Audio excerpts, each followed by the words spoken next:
Hey, what's up guys? Welcome to another video in which we are going to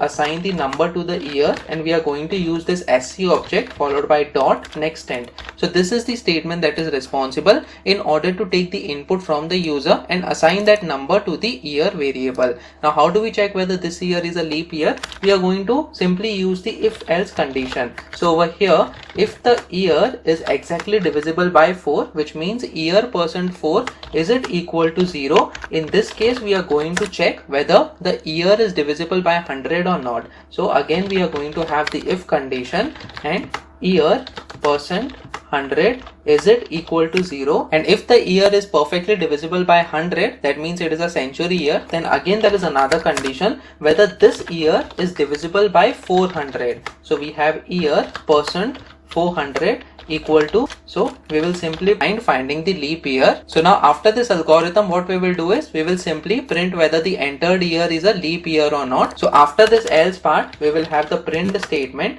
and we will say the year that is entered by the user is a leap year or not, is a leap year question mark, and then the answer will be present in the leap boolean data type. So let me just save this file and try running this code now.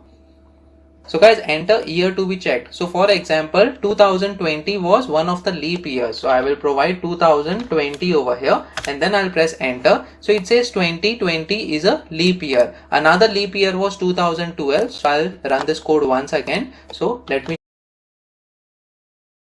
In this presentation, but these centurial years are leap years. Now let's see this. Then we can say that it is not a leap year. If the year is not divisible by 4, then directly we can say that it is not a leap year.